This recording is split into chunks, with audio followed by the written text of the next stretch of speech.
पिछले पीरियड में हमने प्रश्न संग्रह 5.2 का पहला गणित पढ़ा था। इस पहले गणित में हमने किसी रेखाखंड को विभाजित करने वाले बिंदु के निर्देशांक ज्ञात किए थे। इसका दूसरा प्रश्न हम करते हैं। प्रश्न हम पढ़ रहे हैं, नीचे दिए गए प्रत्येक उदाहरण में रेखाखंड PQ को A अनुपात B के अनुपात में विभाजित करने वाले बिंदु A के निर्देशांक ज्ञात कीजिए। एक आकृति निकाल लेते हैं कि रेखाखंड PQ दिया गया है। रेखाखंड PQ, इस दूसरे गणित के हल में जो हर बार जिस आकृति का हमें यूज करना है उसको एक बार बना लेते हैं कि रेखाखंड PQ दिया गया है। इस रेखाखंड PQ को एक बिंदु A यह A अनुपात B के अनुपात में विभाजित करना है। इसके बाद हमें कुछ 3 गणित दिए गए हैं। इन तीनों गणितों में हमको PQ तथा PQ के निर्देशांक तथा A और A अनुपात B अलग अलग दिया जाएगा और हर बार हमें बिंदु A के निर्देशांक ज्ञात करना है। जैसे पहला उदाहरण हम हल करते हैं। पहला उदाहरण दिया है, P के निर्देशांक दिए गए हैं ऋण 3 7, Q के निर्देशांक दिए गए 1 ऋण 4 और A अनुपात B दिया गया है 2 अनुपात 1। अगर हम पिछले सूत्रों की माने तो यम अनुपात n दिया रहता है तो हम यम का मान 2 लेते हैं, n का मान 1 लेते हैं। तो हम क्या करते हैं, माना कि इसको ऐसा कर लेते हैं कि माना कि हल लिखते समय कि B के निर्देशांक हम x1 y1 मान लेते हैं और Q के निर्देशांक हम x2 y2 मान लेते हैं। और ये तो हमें दिए ही गए अनुपात भी, उसको हम ज्ञात ही करेंगे।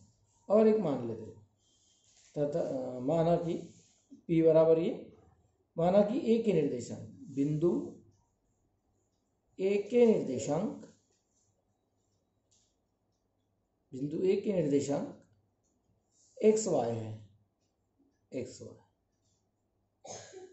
जिस बिंदु के हम निर्देशांक ज्ञात करने हैं वो हम x y मान लेते हैं। मान लो कि बिंदु A के निर्देशांक x y है और जो दिया गया है बिंदु P के निर्देशांक ऋण 7 दिए उसको x1 y1 मान लेंगे और बिंदु Q के निर्देशांक 1 ऋण 4 दिए उसको x2 y2 मान लेंगे तथा यम अनुपात n 2 अनुपात 1 दिया। तो सूत्र के अनुसार सूत्र का यूज करेंगे और सूत्र का यूज करके x तथा y के मान जाएगा। तो रेखाखंड के विभाजन सूत्र अनुसार, सूत्र कौन सा है, रेखाखंड का विभाजन सूत्र। रेखाखंड के विभाजन सूत्रानुसार आप अच्छी तरह से इसको समझ लियो। इसको समझकर आप लोग अन्य गणित हल करेंगे। हम आपको एक गणित समझाते रहे, अन्य 2 गणित आप स्वयं हल करना है। तो रेखाखंड के विभाजन सूत्र में जो ये बिंदु A के निर्देशांक हमने x y माने हैं, इसमें हम पहले x का मान ज्ञात करेंगे। x का सूत्र क्या है, mx2 प्लस nx1 अनुपात m धन n। आगे धन में mx2 धन n x1 बटा m धन n। अब ये जो हमने P और Q माना है और इसको m और n माना है, इसको अब ऐसा भी लिख सकते बराबर m अनुपात n। यानी हमको अगर सूत्र के अनुसार करना है तो अब m का मान देख लीजिए 2 है, x2 का मान 1 है, धन n का मान है 1, यहाँ से ले रहे हो, n का मान 1 और x1 का मान है ऋण 3 अनुपात m धन n अर्थात 2 धन 1। 2 में 1 से गुना करो 2 मिलेगा, धन में ऋण से गुना करो ऋण मिलेगा, 1 में 3 से गुना करेंगे 3 आएगा, अनुपात 2 धन 1 यानी 3। देखो बराबर मान प्रस्थापित करें तो कुछ भी गलती होने वाली नहीं है। सूत्र आपको याद करना है, x बराबर m x2 धन n x1 अनुपात m धन n। m का मान 2 है, यहाँ पर लिखे m का मान 2 है, 2 गुना 1, x2 का मान 1 है, धन n का मान 1 है और x1 का मान ऋण 3। 2 गुना 1 2, धन में ऋण से गुना करें ऋण, 1 गुना 3 3 और 2 धन 1 यानी 3। 2 ऋण 1, फिर से बड़ी संख्या में से छोटी संख्या घटाकर उत्तर को बड़ी संख्या का चिन्ह लगाएंगे। 3 में से 2 घटाएंगे हमको 1 प्राप्त होगा और बड़ी संख्या का चिन्ह लगाएंगे इसलिए ऋण 1 मिलेगा। यानी हमको x का मान जो बिंदु A यह पी क्यू को a अनुपात b में विभाजित कर रहा है उसका x निर्देशांक मिल गया ऋण 1/3। y निर्देशांक ज्ञात करें। y बराबर my2 धन ny1 अनुपात m धन n। अब मान प्रस्तापित करो। m का मान अभी आपको पता है, m का मान है 2, y2 का मान ये y2 देखो ऋण 4 धन n का मान है 1, y1 ये y1 है 7 अनुपात m धन n 2 धन 1 बराबर 2 में ऋण 4 से गुना करो ऋण 8 मिलेगा, 1 में 7 से गुना करो 7 मिलेगा, 2 में 1 जोड़ो 3 मिलेगा, ऋण 8 धन 1 ऋण 8 धन 1 बड़ी संख्या में से छोटी संख्या घटाकर उत्तर को बड़ी संख्या का चिन्ह लगाएंगे ऋण 1/3। यानी x निर्देशांक भी हमको ऋण 1/3 मिला है, y निर्देशांक भी ऋण 1/3। हर बार निर्देशांक समान मिलेगा क्या? नहीं, हर बार हमको निर्देशांक समान नहीं मिलेगा। सिर्फ हमको कैलकुलेशन पर ध्यान देना है। हमको जो मान दिया गया वो हमने बराबर लिखा है या नहीं वो देखना है। हमको p का निर्देशांक दिए थे ऋण 3 7, ठीक है, इसको हमने x1 y1 माने। q के निर्देशांक दिए थे 1 ऋण 4 x2 y2 माने। a अनुपात भी 2 अनुपात 1 दिया था m अनुपात n है। रेखाखंड के विभाजन सूत्र अनुसार x का मान mx2 धन n x1 अनुपात m धन n 2 गुना 1 x2 1 है x2 1 2 गुना 1 धन 1 गुना ऋण 3 2 ऋण 3 यानी ऋण 1/3। इसी तरह m y2 धन n y1 अनुपात m धन n, m देखो कितना है m है 2, तो 2 गुना ऋण 4 y2 ऋण 4 है और y1 7 है, 2 गुना ऋण 4 धन 1 गुना 7, 2 गुना ऋण 4 ऋण 8 1 गुना 7 7 ऋण 8 धन 7 ऋण 1।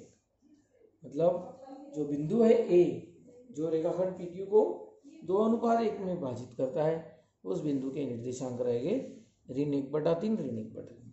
तो बिंदु A के निर्देशांक उत्तर में हमको लिखना है बिंदु A के निर्देशांक क्या रहेंगे ऋण 1/3 ऋण 1/3 होंगे। ठीक है, अभी ये एक गणित हमने आपको समझा दिया, दूसरे भाग का एक गणित, अन्य 2 गणित आपको स्वयं हल करने हैं। इसके बाद हम तीसरे गणित की ओर बढ़ते हैं। तीसरा गणित क्या दिया है हम पढ़ते हैं। यदि पी टी क्यू एक रेखीय बिंदु है तो बिंदु टी के निर्देशांक ऋण 1 6 दिए, बिंदु पी के निर्देशांक ऋण 3 10 दिए और बिंदु क्यू के निर्देशांक 6 ऋण 8 दिए। प्रश्न ऐसा पूछा गया कि बिंदु टी ऋण 1 6 बिंदु P तथा बिंदु Q को जोड़ने वाले रेखाखंड को किस अनुपात में विभाजित करता है। अनुपात निकालना है, मतलब हमको हल 3 लिखते समय सबसे पहले तो हमको एक आकृति निकालनी है। पी टी क्यू एक रेखीय बिंदु है, पी टी क्यू एक रेखीय बिंदु पी टी क्यू, और इसमें अभी हम उसको स्पष्ट लिख गया है कि टी जो है इसके निर्देशांक हमको ऋण 1 6 दिए, यह बिंदु P कौन सा ऋण 3 10 तथा Q 6 ऋण 8, बिंदु T यह रेखाखंड PQ को किस अनुपात में विभाजित करता है निकालना है। मतलब हमको यम अनुपात n ज्ञात करना है, m अनुपात n। यहाँ देखिए पिछले गणित में हमने देखे थे कि इसको हम x माने इसको y माने थे। x का अर्थ है जो बिंदु विभाजित करता है उसका x निर्देशांक, y का अर्थ है जो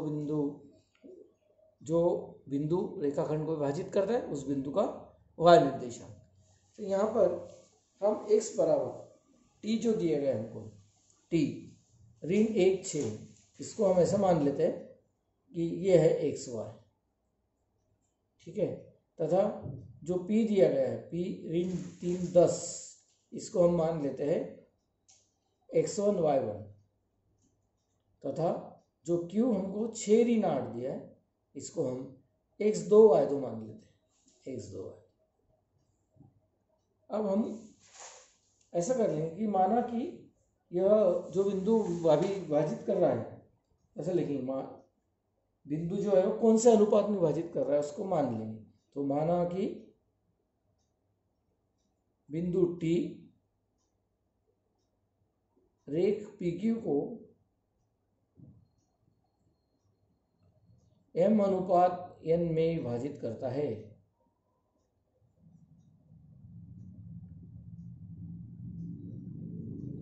m अनुपात n में विभाजित करता है बिंदु T, यह रेख PQ को m अनुपात n में विभाजित करता है। मतलब हमको m और n के मान ज्ञात करने हैं।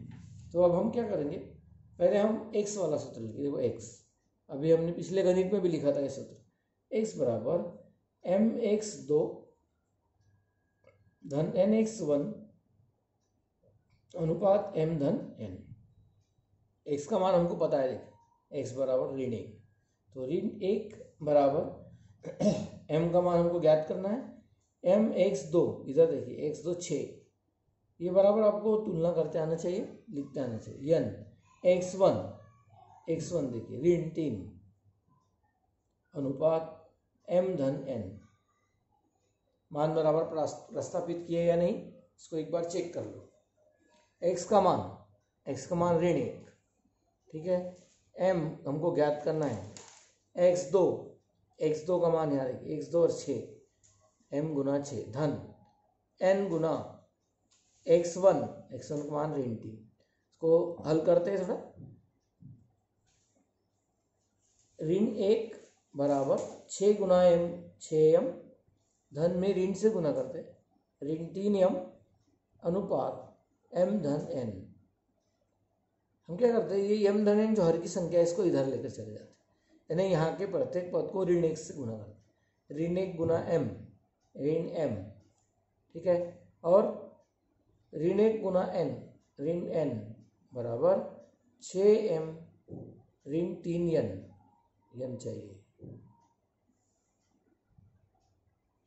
ऋण m ऋण n बराबर, ऐसा बोलो आप, तिर्यक गुणाकार किए इसको, 6m ऋण 3n।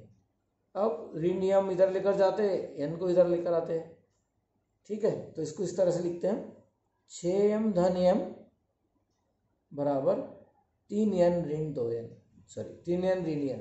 देखो क्या किए, ऋण m को इधर ले गए, 6m धन m हो गया, ऋण 3n को इधर लाए, धन 3n ऋण n हो गया।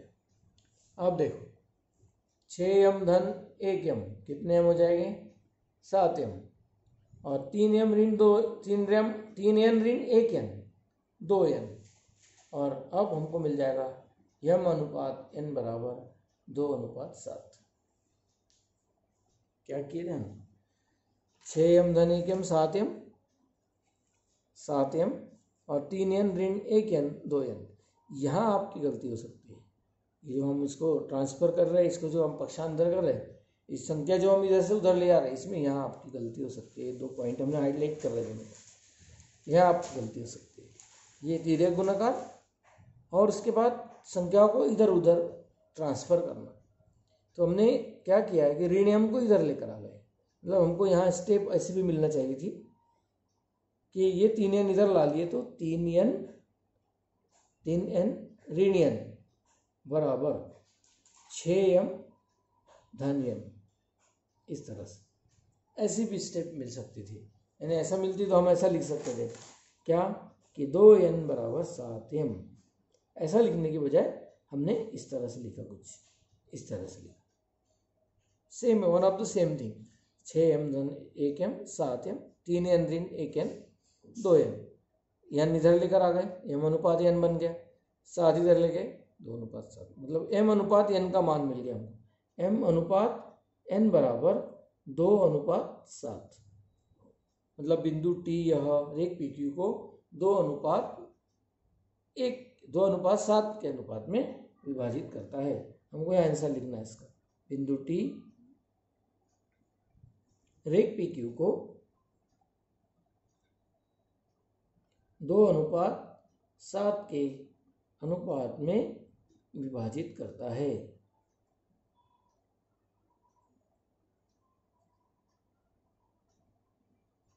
दो अनुपात 7 के अनुपात में विभाजित करता है। इस तरह से हम किस अनुपात में विभाजित करता है बिंदु, उस बिंदु के निर्देशांक अगर हमको दिए गए हैं तो हम किस अनुपात में विभाजित करता है वो भी ज्ञात कर सकते हैं। अब आगे की गणित आप लोग हल करो, जो भी आपको इधर गणित ध्यान में आएंगे, जो इस तरह से सिमिलर गणित रहेंगे वो गणित आप कर सकते हैं हल। आप लोग अवश्य घर में ट्राई करें।